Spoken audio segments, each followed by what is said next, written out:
c'est vrai que quand j'ai fait le constat récent d'un jugement pour un médecin qui a été agressé avec un jour d'ITT, dont le juge a donné comme verdict 3 semaines de travaux d'intérêt général, on a trouvé ça insuffisant. Surtout insuffisant parce que le parquet d'ailleurs a fait appel. Et là, ça veut dire aussi que la justice de notre pays fonctionne. Donc on est vraiment content d'avoir cette réaction du parquet. Un collectif s'est formé. Moi, je fais partie du collectif Santé en danger. Mais très vite, l'association Médecins pour demain, le syndicat SML, le syndicat FMF, l'UFML, ensuite il y a eu SOS Médecins, il y a eu, mais très vite aussi, d'autres syndicats d'infirmiers, de kinésithérapeutes, d'orthophonistes, psychomotriciens, de pharmaciens. La fédération des syndicats des pharmaciens de France s'est rejoint à ce mouvement. Donc, tous en fait, on s'est unis. Je pense que c'est une des rares fois où je pense on a vu ça. Et tous pour rejeter la violence. Alors, on a évidemment des revendications qu'on va vous détailler, mais on a aussi des propositions à faire. Donc on va vous parler de tout ça. Et je vais laisser la parole à mes camarades. Et je vous remercie.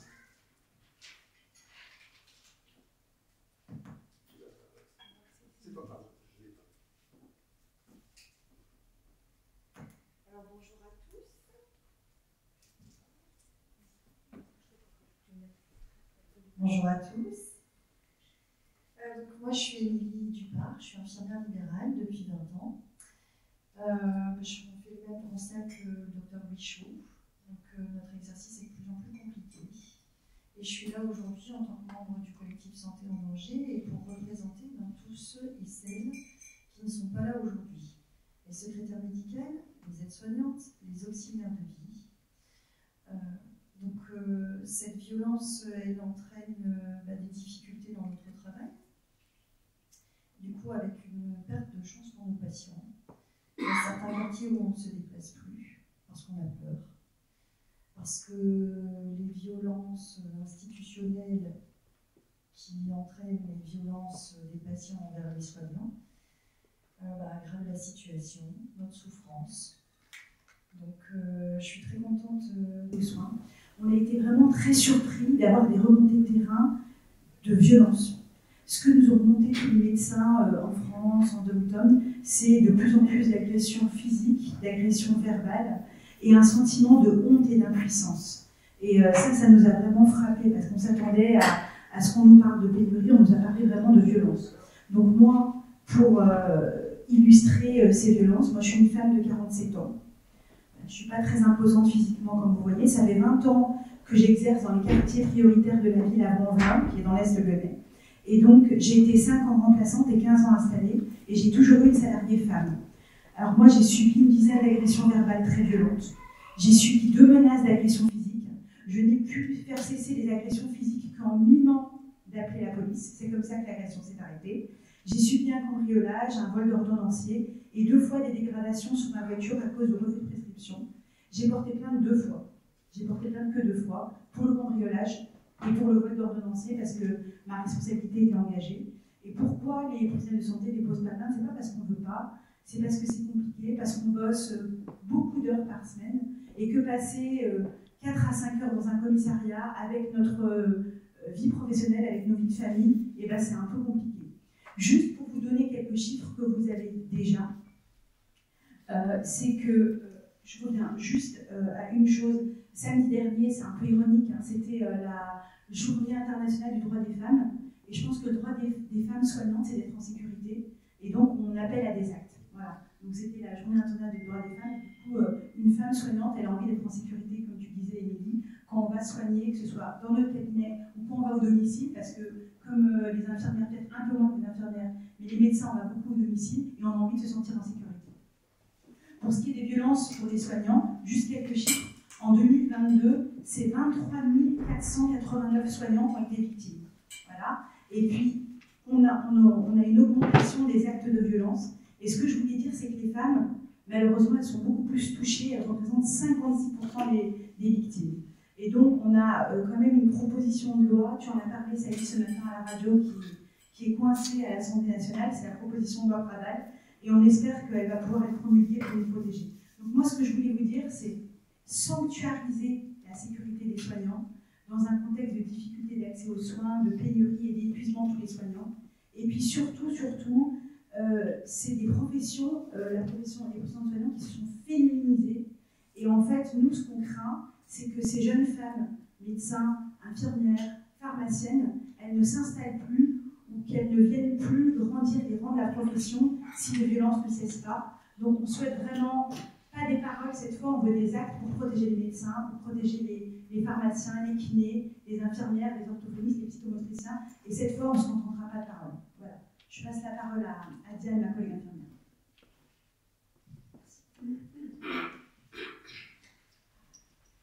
Bonjour.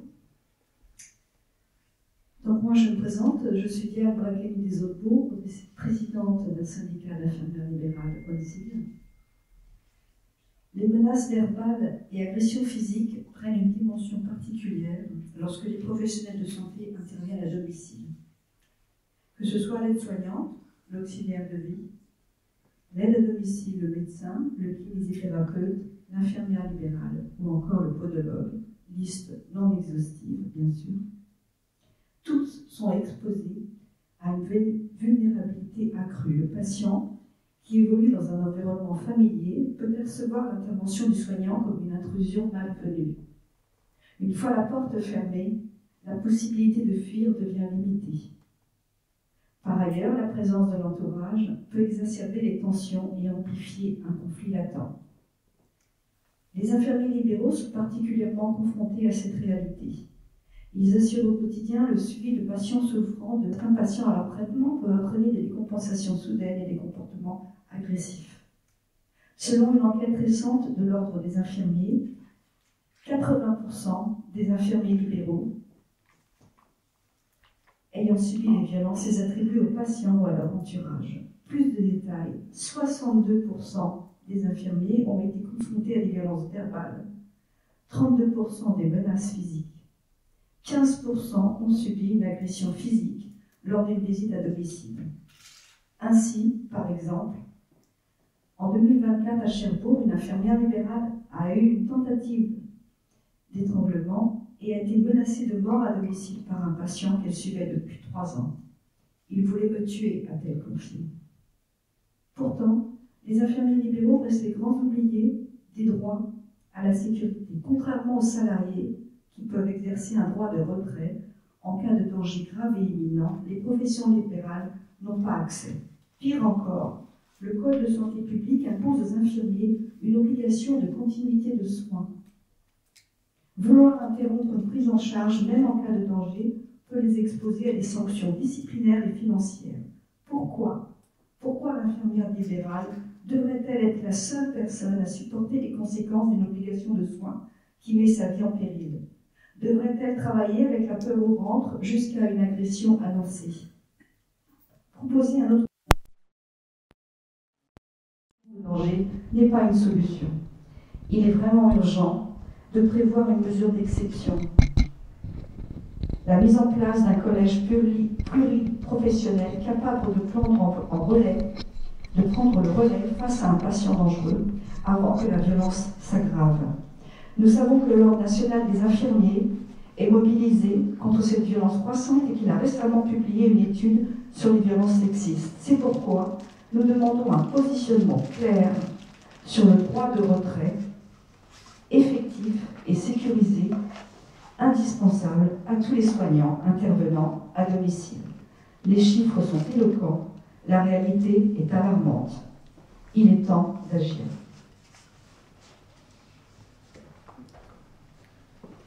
Merci. Alors, je me présente, bonjour. Moi, je suis le docteur Abraham, je suis membre du Conseil national de l'Ordre des médecins et coordonnateur de l'Observatoire de la sécurité des médecins.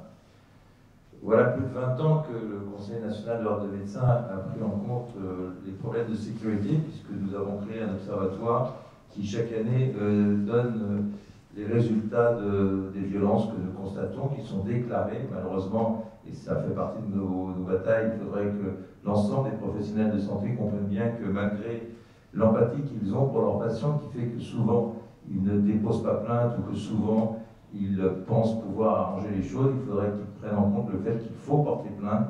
Il ne faut jamais laisser une violence sans réaction et sans action. Cet observatoire, depuis 20 ans, a constaté une régulière montée de la violence.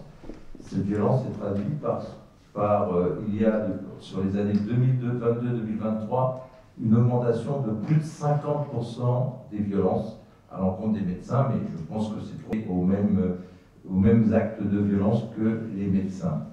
Je dois dire que les prochains résultats que nous nous apprêtons à publier pour l'année passée ne sont guère encourageants. Alors, nous avons bien sûr, comme tous nos confrères et comme tous les professionnels de santé, mis en place des actions. Et puis surtout, nous avons tous négocié il y a un peu plus d'un an avec Madame Lebaudot sur ces problèmes de sécurité des professionnels de santé, ce qui a abouti à un rapport, je pense, qui était assez satisfaisant, sur lequel nous avons tous travaillé, nous avons tous participé. Ce rapport a donné suite à un certain nombre de projets et de propositions de loi qui d'ailleurs ont été votés pour certaines par le Parlement, et puis c'était avant la dissolution. Malheureusement, depuis, nous attendons, et d'ailleurs, le Conseil de l'ordre, nous avons demandé à M. Larcher un calendrier, nous attendons que ces propositions de ces lois, votées en première lecture, entre autres, qui durcissent les peines contre les agresseurs de professionnels de santé, qui permettent à des organismes représentatifs de porter plainte éventuellement à la place des professionnels de santé agressés, qui permettent également aux professionnels agressés de se domicilier à son ordre quand il porte plainte afin d'éviter de donner son adresse personnelle. Toutes ces lois votées en première lecture ne sont pas encore programmées au Sénat et donc nous sommes en attente de cette programmation. Ensuite, nous avons mis en place, mais ça on y reviendra certainement, avec tous les professionnels de santé, chacun, et d'ailleurs ça a abouti il y a peu de temps à un communiqué commun. Nous avons mis en place différentes actions, soit de prévention, soit d'information, soit d'action pour contrer ces violences qui malheureusement actuellement, alors il y a plein de facteurs qui justifient ces violences, mais bon, on ne peut pas nier que la société aujourd'hui n'est pas exempte de toute violence, et je pense qu'il y a aussi un parallèle à faire. Nous avons travaillé sur différentes actions, comme tous les professionnels ici, et nous espérons que nous allons pouvoir les développer, entre autres, avec l'aide du gouvernement. Voilà, je crois que je vais m'arrêter là pour l'instant, il y aura d'autres questions, et je vais passer la parole à une réponse. Ah bah, d'accord. Voilà, je voulais juste dire un mot, puisque vous avez évoqué Madame Firmin-Lebaudot, elle devait être là, donc elle s'excuse de ne pas pouvoir être présente à cause de son emploi du temps. Et en effet, c'était un plan interministériel qui a été publié en mars 2023 qui comprend 42 mesures pour la sécurité des professionnels de santé. Voilà, et un plan qui a été travaillé avec l'ensemble des professionnels de santé, je crois, de manière très positive, il faut le dire, et je crois qu'il a abouti à un rapport qui, rien n'est parfait, mais qui, en tout cas, qui permettait d'envisager des avancées notables pour la sécurité des professionnels de santé. Alors maintenant, je vais passer la parole, je crois, à une consoeur, le docteur Ayotte, qui a eu malheureusement la peine d'être agressée, et je crois qu'elle va nous raconter un petit peu sa malheureuse expérience.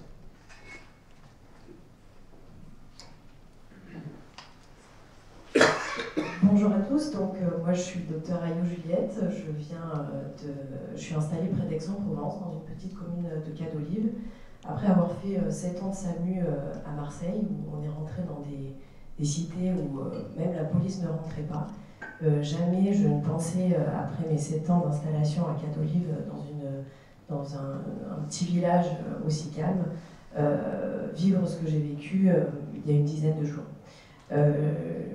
Voilà, je fais partie des jeunes femmes qui tentent d'exercer et d'apporter le soin. et qui viennent désormais gonfler malheureusement les 56% de gens et de personnel soignants qui se font agresser. Donc pour l'histoire, moi c'était vendredi dernier, je travaille en permanence de soins, donc on a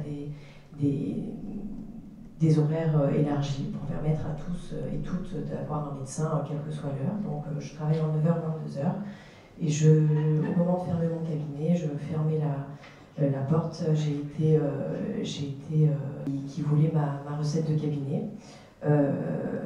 Et ma recette n'était pas grande, puisque c'est ce que je lui ai expliqué, mes patients me payent en carte bleue en 2025, en Apple Pay, et donc je n'avais rien sur moi.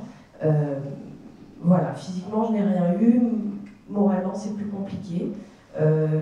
Comme je l'ai toujours dit à mes patients, ils étaient là, docteur Ayot, vous n'avez pas peur le soir à 22h quand vous fermez votre cabinet toute seule, jeune femme, comme ça.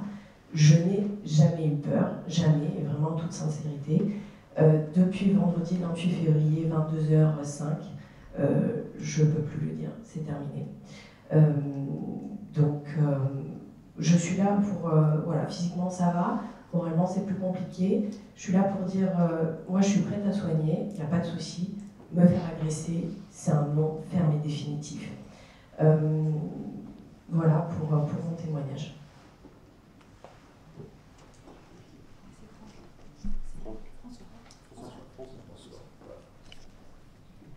Bonjour à tous, je suis François Randazzo, président du syndicat de kinésithérapeutes Alizé. Donc, comme vous pouvez le constater, il n'y a malheureusement aucune de nos professions qui sont épargnées par le fléau de la violence. Je dois mettre en lumière une des formes de violence qui touche plus particulièrement les kinésithérapeutes et qui est liée aux spécificités de notre prise en charge en cabinet de ville. Exercer en tant que kinésithérapeute implique une proximité physique avec le patient, que ce soit au cabinet ou à son domicile. Le soin se déroule la plupart du temps dans un lieu exigu, où l'on se retrouve seul avec le patient, celui-ci étant souvent partiellement dévêtu, afin de permettre le bon déroulé du soin. Il n'en faut pas plus à certains pour s'imaginer qu'il s'agit d'une invitation à laisser libre cours à leur manque d'éducation et à leur sexisme. Vous l'aurez compris, ce sont les kinésithérapeutes femmes qui sont le plus souvent touchées par ces comportements, dont certains représentants de la gente masculine s'imaginent qu'ils font partie des pratiques acceptées dans un cadre médical. Le plus souvent, ce sont des propos inadaptés, de l'humour graveleux, mais il n'est malheureusement pas rare que ces agressions verbales, avec la potentielle victime. Hélas, tous ne sont pas aussi facilement repérables, et certains parviennent tout de même à leur fin. Le problème majeur de ces situations est qu'elles se déroulent dans un huis clos, où la kinésithérapeute est isolée face à l'agresseur, sans témoin, sans moyen immédiat d'intervention. Trop souvent, par peur, par honte, par crainte de représailles, les victimes renoncent à signaler ces faits. Alors, bien sûr, comme les autres intervenants, je pense qu'il n'est pas acceptable que le projet de loi visant à renforcer la sécurité des professionnels de santé se soit perdu dans les méandres de notre système législatif. Il est effectivement extrêmement urgent que le Sénat mette ce texte à l'ordre du jour pour ses prochains travaux. On pourrait même imaginer que face à la gravité du sujet, le gouvernement engage la procédure accélérée afin qu'il puisse entrer en vigueur dans les meilleurs délais. Mais ce nécessaire durcissement des sanctions à l'intention des patients, qui se laisseraient aller à considérer leurs soignants comme un punching ball ou comme l'objet de leur délire érotomane, ne sera pas suffisant à venir en aide à ces professionnels du soin qui se retrouveront dans le cas de figure que nous venons d'évoquer. Pour faire face à cette situation où le soignant se retrouve seul face à son agresseur, que ce soit le soir en cabinet de ville, chez le patient, dans le cadre d'une prise en charge à domicile, dans un coin isolé d'un hôpital ou d'une clinique, il est nécessaire d'équiper les professionnels de santé de dispositifs d'alerte discrets qui peuvent s'avérer un outil précieux pour signaler une situation de danger imminent. Cette mesure est la 20e proposition du plan national pour la sécurité des professionnels de santé, présentée en septembre 2023 par Agnès Firmin-Baudot. Nous saluons le travail réalisé pour l'élaboration de ce plan, mais aujourd'hui, 18 mois après la publication de ces mesures, elles peinent à arriver sur le terrain. Nous avons conscience des difficultés de la mise en place d'une telle mesure. Il faut parvenir à identifier toutes les situations concernées, choisir le dispositif d'alerte le plus adapté, choisir qui alerter en fonction de la situation, etc. Mais si on ne prend pas le taureau par les cornes, pour avancer de façon volontariste sur le sujet, le temps va continuer à passer jusqu'à ce que la prochaine agression grave d'un soignant remette le sujet sur la place médiatique. Les professionnels de santé exposés dans l'exercice de leur métier ne peuvent pas attendre encore des mois avant de bénéficier d'une protection efficace. Aussi, pour protéger au mieux les soignants, mais aussi pour préserver l'accès aux soins de nos concitoyens, un peu plus mis à mal par l'hémorragie des professionnels de santé qui font le choix de se reconvertir, nous demandons au Sénat d'inscrire sans tarder ce projet de loi à son ordre du jour, Au gouvernement d'accélérer la mise en œuvre des mesures prévues par le plan de lutte contre les violences faites aux soignants. Il ne s'agit pas seulement de protéger les professionnels de santé, il s'agit aussi de garantir l'accès aux soins à tous. Nous avons aujourd'hui l'opportunité d'apporter une réponse concrète et efficace à un problème que nous connaissons depuis trop longtemps. Ne laissons pas cette opportunité nous échapper. Merci. Merci. Merci à François.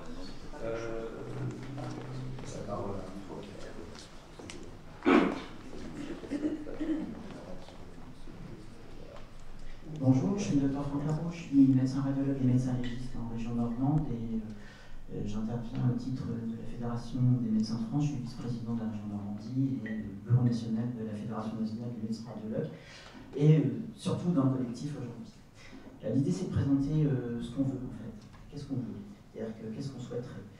En fait, ce que l'on souhaiterait, c'est une meilleure prise en charge de la violence et de l'outrage, une meilleure on va dire, considération judiciaire, parce que les récents dossiers nous ont un peu chatouillés. On a pensé que peut-être la réponse judiciaire n'était pas suffisante.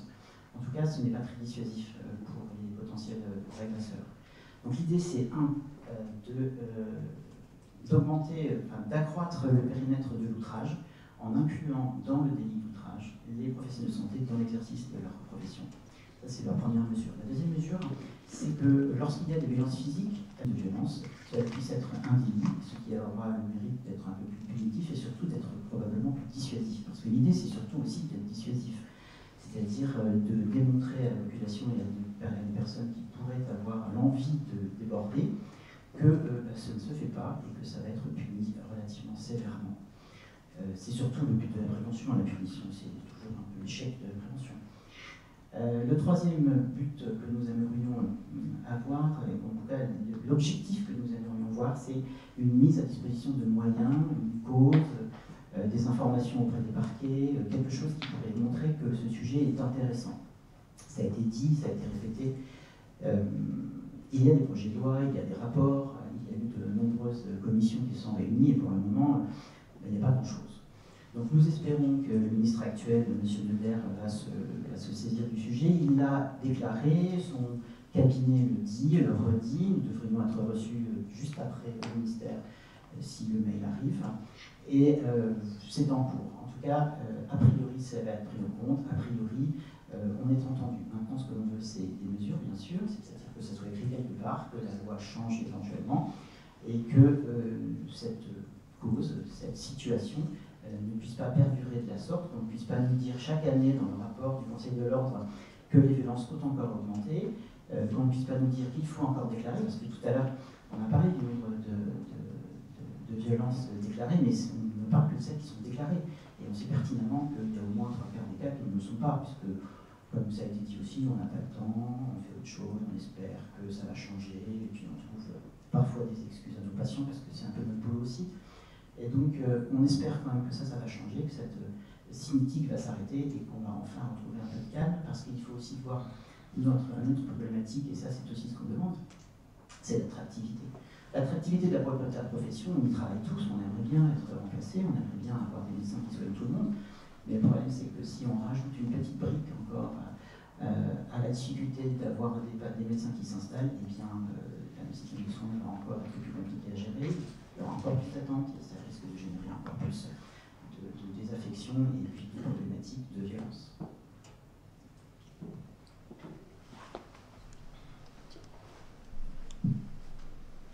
Oui, alors, en fait, on est là pour vous expliquer tout ce qui se passe et pour dire stop aux violences envers les soignants. Donc, en fait, il y a trois choses. On va traiter ça sur le plan comme on traite nos patients, c'est-à-dire il y a la prévention. La prévention, ça serait une grande campagne, on compte aussi sur vous aujourd'hui pour l'annoncer médiatiquement. Une grande campagne pour expliquer aux patients que c'est pas possible. On ne peut pas agresser des soignants. Quand on agresse un soignant, c'est finalement qu'on le met en difficulté et qu'il ne peut plus exercer sereinement sa profession. Eh bien, ce sont des centaines, je dis bien, des milliers de patients qui ne sont pas soignés correctement dans les mois qui suivent. Parce qu'on a déjà un problème d'accès aux soins. Si en plus on élimine les soignants comme des quilles, vous comprenez bien que ça ne peut pas arranger la situation. Donc la prévention, une grande campagne pour expliquer aux gens. Deuxièmement, nous, au syndicat des médecins libéraux que je représente, nous prévenons les médecins. En fait, on fait de nos médecins de véritables conciliateurs, c'est-à-dire qu'on leur apprend c'est-à-dire qu'on passe beaucoup d'heures de notre formation continue, finalement, à apprendre la négociation, la conciliation, quasiment la médiation, pour essayer justement de faire cesser toute montée du ton, si on peut dire, dans nos cabinets, et d'essayer de freiner les choses. Et c'est vrai que dans un certain nombre de cas, on arrive comme ça à désamorcer le conflit. Après, quand vous avez en face de vous des gens notoirement agressifs, parce que parfois, il faut bien le dire, sous l'emprise de stupéfiants, et souvent absolument pas éduqués, et bien à un moment, la conciliation, la médiation, ça ne fonctionne plus. Et il nous faut effectivement un droit de retrait. Nous avons le même problème en libéral que les infirmières, c'est-à-dire que nous devons assurer la continuité des soins. C'est-à-dire que, en gros, passez-moi l'expression, il faut lancer la patate chaude qu'on a récoltée dans notre cabinet à un confrère ou une consoeur, qui évidemment n'est pas très facile à faire sur le plan déontologique. Et c'est compliqué d'assurer une continuité des soins à un patient qui est extrêmement agressif, violent. Donc il nous faut un vrai droit de retrait, il faut aménager les choses. Effectivement, la loi actuelle nous pose problème. Donc pendant l'agression, voilà. Et puis après, il y a le traitement, si on peut dire, et le traitement, il peut être que judiciaire. Donc il faut effectivement qu'on ait le courage de porter plainte. Actuellement, étant qu'on ne peut pas se domicilier à nos ordres, si on porte plainte, eh bien l'agresseur, non seulement qui connaît déjà notre cabinet, va en plus connaître notre domicile. Donc vous comprenez que ça freine un certain nombre de soignants qui ont été agressés. Moi j'ai une amie infirmière qui a failli se faire violer, donc heureusement elle s'était au rez-de-chaussée, elle a pu passer par la fenêtre, donc elle est sortie par la fenêtre. J'ai un confrère SOS médecin qui a failli se faire défenestrer quand même du 7e étage du tour. Bon, il se trouve qu'il fait 1m90, 90 kg, je pense que ça l'a aidé. Un gabarit comme les consoeurs qui sont ici, c'est sûr que nous on prenait le vol plané. Donc il y a des quartiers où on ne peut plus y aller, il faut être clair. Donc on assure 96% des secteurs de garde, on veut nous mettre des gardes obligatoires. Les secteurs de garde où on ne va pas, c'est qu'on ne peut plus y aller sans risquer notre vie. On ne peut pas être serein. Les voitures de nos confrères SOS se font régulièrement désosser. Vous imaginez bien, vous êtes en train de soigner un patient, vous voulez aller voir le suivant, qu'il n'y a plus de voiture, ça complique quand même considérablement l'accès aux soins aussi. Donc il faut une réponse judiciaire qui soit à la hauteur, il faut qu'on puisse porter plainte dans des conditions sereines, et puis on essaye de prendre en charge au mieux nos confrères et nos consoeurs qui ont été agressés, parce que quasiment tous sont après dans un état de choc post-traumatique, et donc ils ne sont pas en état de reprendre sereinement leur exercice. On a des gens qui changent de métier, c'est quand même dommage après 10 à 15 ans d'études de changer de métier, et c'est la même chose pour les infirmières et les kinésithérapeutes. Après leurs longues années d'études difficiles, ils sont obligés de changer de métier parce que tout simplement ils ont la peur au ventre et qu'on ne peut pas exercer du soin comme ça. N'oublions pas une chose, c'est qu'il n'y a pas de fraternité sans soin. Mais la fraternité, elle doit venir aussi des patients. Je vous remercie. Bonjour, je suis Dr Natacha Régence-Bernardry et j'interviens au titre de l'URPS, l'Union régionale des professionnels de santé médecins Île-de-France, également au titre de l'UFMS, syndicat dont je fais partie, et je pourrais presque dire que j'ai une troisième casquette, puisque en tant que médecin, j'ai été agressée également, mais ça, c'est tellement banal que ça ne vaut vraiment plus la peine de le dire. Nous avons lancé à l'URPS le week-end dernier, c'est-à-dire vendredi soir, une enquête flash auprès des 20 000 médecins libéraux que nous représentons, en leur demandant s'ils avaient été agressés, quelles avaient été leurs réactions. On a eu entre le vendredi soir et le lundi matin 150 réponses. Ceci d'ailleurs est disponible, vous avez les verbatims, et également le retentissement que ces agressions ont pu avoir. Donc tous les chiffres concordent, il y a bien une augmentation des agressions, et encore, ces chiffres sont faux. Il y a une sous-déclaration majeure. Alors on a parlé du frein de temps, ça prend du temps de déposer plainte. Lorsqu'il y a une atteinte à personne, on ne peut pas le faire par internet, contrairement à un vol. Le temps qu'on passe au commissariat, on n'est pas toujours très bien reçu. Il y a également le fond de bienveillance et de syndrome messianique peut-être, qui est de dire le pauvre. Quand vous êtes agressé dans la rue, c'est un one shot. Quand vous êtes agressé à votre cabinet, l'agresseur il sait où vous êtes, il sait parfois où vous vivez, où vos enfants vont à l'école. Et la crainte de représailles est également un frein. Il y a un frein ensuite au niveau de la réception de la plainte. Comme j'ai dit, ça prend du temps. Parfois, on essaye d'orienter cette plainte vers plutôt une main courante. et qui n'a vraiment aucun sens, puisque du coup ça n'est pas comptabilisé, il n'y a pas de suite judiciaire. On nous fait presque reproche, comment vous venez, alors que vous avez été agressé verbalement, vous n'avez même pas été agressé physiquement, ce n'est pas la peine de déposer plainte. Il y a un poste à la DGOS qui est vacant depuis novembre 2023, qui était un spécialiste justement de la santé et de la sécurité plus exactement des soignants. Ce poste est resté vacant. Nous sommes censés avoir un référent dans chaque commissariat qui prend en charge les soignants. C'est un numéro de téléphone qui est volatile. Au bout de quelques mois, la personne en charge n'est plus là et nous n'avons plus de référent. Il y a un frein enfin au niveau de la justice. Est-ce que vous saviez que ça coûte beaucoup moins cher d'agresser un soignant ou un médecin en ville qu'à l'hôpital? La peine encourue n'est absolument pas la même. Et cette inégalité devant la justice est une violence supplémentaire.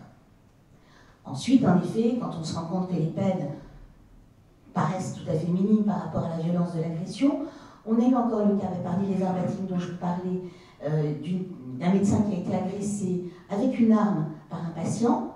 Le patient, trouvant que l'arme n'était pas suffisamment aiguisée, est allé rechercher notre arme chez lui, ce qui a permis à la secrétaire du cabinet d'appeler la police. La police a arrêté l'agresseur avec une arme en flagrant délit. Une fois au commissariat, l'agresseur a dit qu'il voulait faire la peau du médecin. Il a été mis en garde à vue et le lendemain, il a été libéré. Le procureur de la République ayant estimé que ce n'était pas un danger suffisant. Inutile de vous dire que le médecin a rampé chez lui pour aller chercher quelques affaires et qu'il est parti, qu'il ne reviendra pas dans ce cabinet. Et ceci pour dire qu'en période de crise, on parle de manque de médecins, générer cette peur où les jeunes médecins n'ont plus envie de s'installer et s'installer dans certains quartiers, et également nuire à ceux qui sont en place, qui ont le courage de travailler dans des conditions difficiles, de travailler à des horaires extensifs, eh bien, ça nuit encore plus, non seulement aux vocations, mais aux installations et donc aux patients. Parce qu'un médecin qui a été agressé, déjà dans certains cas, il déclare qu'il ne veut plus travailler à cet endroit. Mais encore, même s'il travaille, il est dans une défiance. Je me souviens, après avoir été agressé, je passais un temps fou à vérifier qu'il n'y avait personne, à bien fermer la porte, donc être obligé de me lever chaque fois que la sonnette était en marche. Et on est obligé de se protéger à nos propres frais. Ce que Juliette n'a pas dit, c'est qu'elle a repris son travail, mais qu'elle s'est payée avec ses propres deniers un garde du corps pour l'horaire 20h-22h. Et elle a demandé au maire de l'endroit où elle travaille et qui est propriétaire des locaux de l'idée, et que ça n'est absolument pas le cas. Donc, nous, ce que nous demandons, c'est que tout d'abord, ce rapport qui a été fait soit suivi d'effets. Que cette loi Pradal, qui est en suspens depuis janvier 2024, soit enfin mise à l'ordre du jour. Que le conseiller sécurité des soignants de la DGOS soit de nouveau nommé et qu'il y ait en effet un référent au niveau des commissariats, qu'il y ait une facilitation du dépôt de plainte. Que le référent sécurité qui avait été financé par l'ARS jusqu'à l'année dernière et dont le rôle est de se rendre parfois sur les lieux de l'agression, d'orienter, de conseiller le médecin qui a été agressé, voire le soignant qui a été agressé, d'aider aux démarches pour déposer plainte, eh bien ce poste n'a pas été renouvelé. Donc nous demandons qu'il soit renouvelé. Nous demandons que soit mise en place une véritable politique d'aide et d'entraide aux soignants agressés. Et nous demandons également, parce que ça passe par là, une politique de santé publique. Il faut une éducation à la santé et il faut une éducation aux patients, en sachant que s'ils ne protègent pas leurs médecins, s'ils ne les respectent pas, eh bien ils ne seront plus soignés, tout simplement. Je dis souvent que les médecins sont un peu comme les canaris, que les mineurs descendaient dans les mines. Ils étaient les premiers à tomber en cas de fuite de gaz avant que les hommes soient atteints. Nous, nous sommes un reflet de la société et il faut en tenir compte. Merci. Bien. Écoutez, on a fait un tour de table pour que chacun expose un petit peu son sentiment. Bon, vous aurez compris que le système de santé va mal, que si en plus les soignants sont maltraités, je pense que ça va être une vraie catastrophe sanitaire et je crois qu'on y va droit dedans si on n'est pas écouté. Je voudrais vous remercier, vous qui êtes déplacés, qui êtes le relais de nos revendications et de notre mal-être de tous les soignants. remercier les soignants qui nous ont rejoints dans le collectif du 12 mars.